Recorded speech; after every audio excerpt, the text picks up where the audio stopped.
I just published my super awesome ultimate guide to setting up a successful Google business profile. So this is going to be the ultimate video to cover all the steps setting up your Google business profile, what to do, what not to do, all the bits and pieces that you need to put into it. So first things first is, why would you even need a Google business profile? Isn't a website enough and having that index in Google? No, it's not. You can improve your business presence significantly with your Google business profile. When somebody searches your company, they're going to see a really cool box over on the right hand side here. That area would just be blank if you didn't have a profile. So that's just if they're searching for you by your company name in Google. They'll find that information. But what if somebody's searching for your industry or something that you do in the local area? That's where the real power of your Google profile really comes in. So I searched for plumbers. So it's going to come up with plumbers in my local area. First priority is going to get sponsored, ads, stuff like that. So you can't really get ahead of those. People are paying for that. But your organic results before all the search results down here is this cool map box, and that shows plumbers around your area. That's really helpful to people searching for products and also your business too. You'll notice if you have good ratings and a good presence, then you can have a top spot in Google search results even before the search results themselves. Google business profiles get priority over that even. So you can see these people have their Google business profiles set up and they have reviews. And I'm going to get into the importance of reviews soon too. So if you click more places, then you're brought to Google Maps. You can see a map of the area you're in and then all the different companies, star ratings. So those are really important, getting those ratings. And you can even go right to these companies' websites, get directions to them. If you're on a mobile phone, you'll actually see an icon to call the business too. So people can contact you in a number of ways. So that's really important. The business profile has several different reasons why it's important to your business. Really important to set up. Okay, so to set up your business profile, the first place you're going to want to go is to business.google.com. I'm already there, and it rerouted me to a different place. I have to sign in. You'll need a Google account in order to set up your business. So if you have like Gmail, Maps account, anything, even if you have an Android phone, then you already have a Google account, and you can use that to sign in if you're not already signed in. So you'll head over to business.google.com, and you may have to agree to something, I don't know, but eventually you'll end up here. It knows I'm in the United States, so it's going to show the country where you're located. So the first thing you'll want to do is type your name. It'll have an auto search, but if you don't have an account, then you probably won't show up. It's unlikely. So you want to put in your street address. You do want to put in your full real street address, even if you don't accept clients or customers at your location. If you're not, maybe you run your business out of your house or something, then that doesn't matter. You still want to put your full street address in. You don't have to show it though. We'll get to that soon. So you just put in all your information. So once you have all your street address or mailing address in there, whatever you want to put in there, make sure you also do a main business phone number. That's really important because it enables the call link when people search for your business and pick on their Android phone or Apple device. Then they're going to be able to tap the call button, and it's a really easy way for them to call you. For categories, you can search.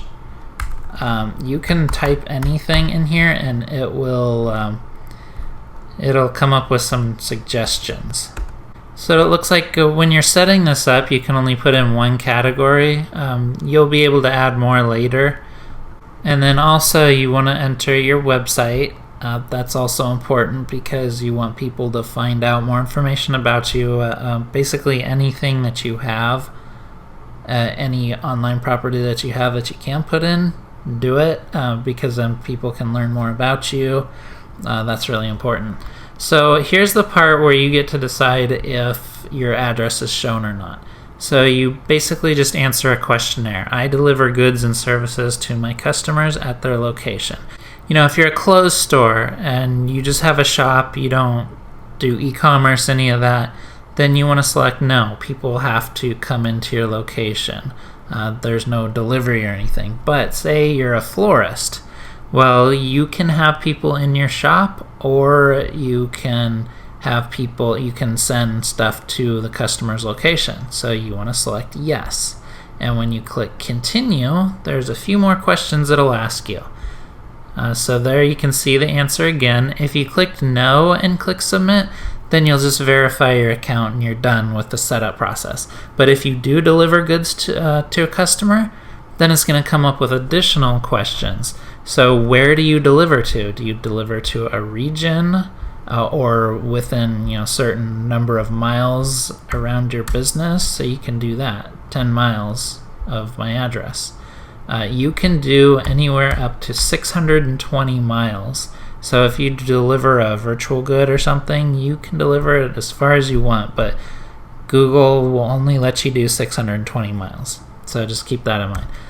So this guy's a plumber, so he's gonna do services around 15 miles from his business. And then say you only accept customers virtually. You don't have a shop at all. So maybe like in my instance, I don't have a shop. I don't accept customers at my location. So I want to select this box. So then it won't show my address. It'll just show city, state, country. My address will be hidden. I'm going to not do that for this one though. So if you selected no to delivering customer information, this is the same screen you'll get. You have to verify your address, all of this information, and you have to say, I'm authorized to manage this business. So you have to agree to that. And there's more though, because you're actually going to have to verify your business. So here you can see you get how would you like to verify your business. You can basically do it by mail. That's the only option you have. So there may be other options. I think sometimes they'll do like a phone verification. They'll call your number and you have to verify it. So I am going to verify it later. If you do mail, then they're going to send you a little postcard with a special number on it. And in about a week, you'll get that postcard. And you'll have to come back into business.google.com and type that number in to verify your business. But I'm going to do verify later because I'm just going to delete this count when I'm done. So you'll see this red warning right here. Nothing will show up until my business is actually verified. I have to go in and have that mail sent, that letter sent. It's not going to work though. So the easiest way to get started filling out your profile, so I'm 55% complete right now. This little wizard tells me how much of my profile is complete and what I need to do next. So I have 3 steps that I need to do. The first one is to add a profile photo. So this right here can be a company logo or maybe a picture of you. When you upload this stuff, Google lets you crop it. So you can crop the picture and add a caption. I would recommend adding a caption to absolutely everything. That's keywords for you, describes your business. Don't just add a bunch of random words, but actually a caption that describes this. So I would, enter a caption. Okay, so I added a caption, basically with my company name and then, the value proposition, what I do. So I'm going to set that as the profile photo. Of course, this doesn't really match a plumber at all. Doesn't make sense, but oh well. And then you choose a photo. Again, with a cover photo, you can crop it. You can move the crop box around so you can get it to look exactly the way you want, and it'll fit how Google wants it to show up. So I'm going to set my cover, and there. That part of it is done. So those are only some of the pictures. There's more that I can add. I can add at work photos. So these are, pictures of your team, the work you're doing. You'll want to update this regularly, so people can stay updated on what you're doing. And it helps increase visibility in all, out in search and everything. So it's a good idea to keep these updated. So your team, anything about your team, like maybe the people who work at your company, anything like that. You can get creative in what you can put in here. And then identity, those are things that you already uploaded. Those are some of the same as in the overview tab, your cover and profile, but you also want to do a logo. So I'm going to upload a different logo, and you'll kind of see where the logo is versus the profile. So I'm going to go back to home, and you'll notice now I'm 80% complete.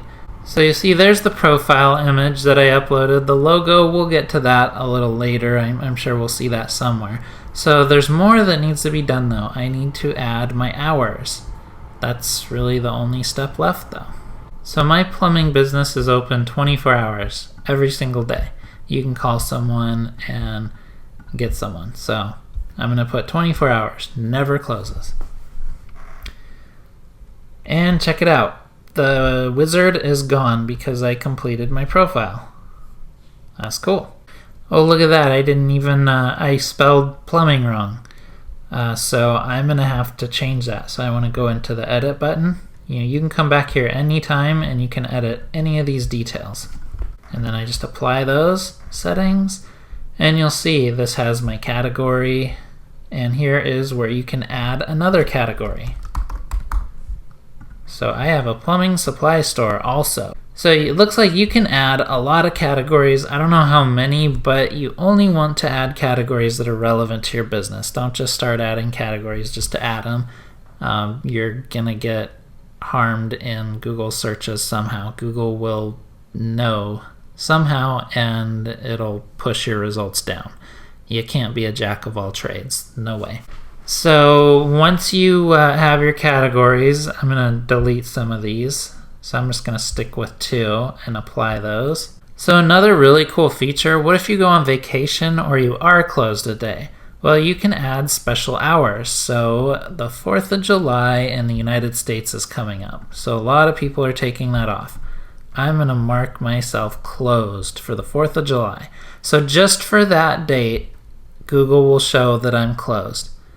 The following Tuesday, it'll show me back to regular hours. These are just special hours, and you can add as many of those as you want. So if you go on vacation, you can mark a whole bunch of days as you're gone. And then there's some other advanced information that you can use, like maybe you have a store code. You may have multiple businesses though, so you may want to go to all locations. This is where when you come to business.google.com, you'll see this screen, but this will show all your businesses. So you may have list view or you may have card view, but you can manage the location. If you have list view, there's usually an icon in here that you can click. I'll show you mine in a minute. But anyway, you may want to add a whole bunch of businesses. Say you have a whole bunch of branches and you want to list those. You can click the plus icon down here and you can import locations from a file.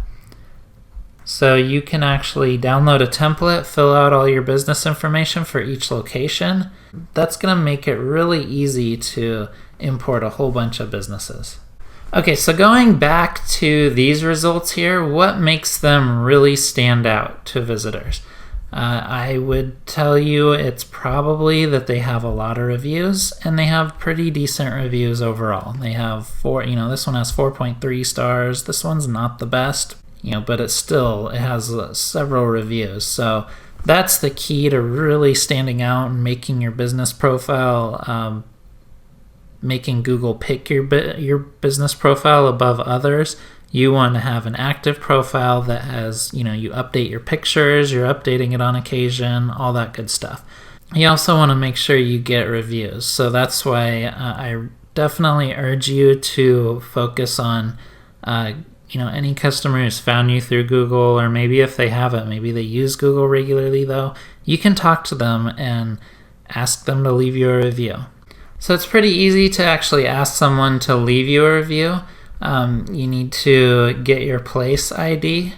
I'll put the link to the guide where you can get more instructions on how to actually do this, but you can simply search for it in Google, how to create a direct link to review Google Business. So you need to get your place ID first, and you can do that from this website.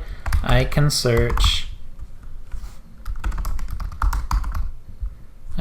for my business, and then it gives me my place ID. So I just copy that. So I need the bold stuff, I replace that with my place ID. So I can copy just this section. I can copy it, paste it up here. So I pasted the URL up here, and then I paste my place ID at the end of it, and if I hit enter, it's going to open my company search. And I'm not signed in right now, but if I was signed into Google, it would come up with a really easy review box here. It would have a picture of me because I'm doing the review.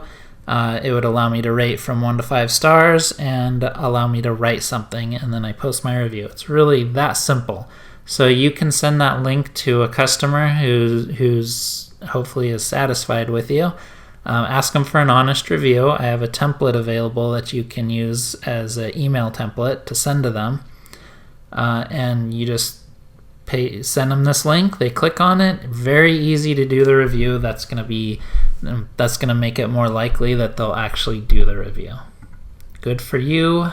Good for everyone. So what happens when you get a negative review? That's bound to happen even on Google Business. People might not be satisfied, and they're going to go online and they're going to take it out on you. It's your job to resolve that, but luckily I have a simple 4-step process for dealing with those negative reviews, and you can click on the icon in the upper right hand corner to that article and read more, and also download the guide for that. Okay, so this is my account. You'll see I just have one business location set up, and see this little icon down here. I have to click on that to manage that account. I have everything filled out. It's all complete. The one really cool feature that you can do now is posts. So you can actually post real-time things. Look at it, even gives me a view. I just posted this, I think, yesterday. And you can get a real-time view of people viewing them. You can create a post. So I can write, I can include a photo, write a few words about it. I can even make it an event. So this is really helpful for keeping your audience engaged and also making your listing stand out among others. When people open your business, they're going to see a lot more information. As far as the logo goes, it's not used in nearly as many places as the profile images. The profile image is definitely the more prominent one. You'll see it's located here. Really honestly, I'm not sure where the logo is even used. Alright, so that's it, setting up the profile. I didn't fill everything out. I didn't do all the images. It's not completely complete, but you get the idea of what you need to do. This will increase your business presence. You'll find new customers, or rather, new customers will find you. The more places you're out there, the more likely you're to be found. But that doesn't mean you create profiles and just leave them. These things need to be maintained. Your hours need to be maintained. Everything needs, maybe once a month you go over them and verify that everything on Yelp, Google My Business, all these different places are relevant and work. So, go out there, create your Google My Business page. It's a great way to promote your business and keep your customers engaged and find new customers. And, allow your previous customers to tell future customers how great your service really is. All right, thanks for watching. Now that you've checked out an experience video to help you expand your small business online presence, be sure to subscribe so you can watch more videos as they come out. Or you can check out the ebook that will help you grow your email list without even having a website in case you don't have one. Or you could check out another video.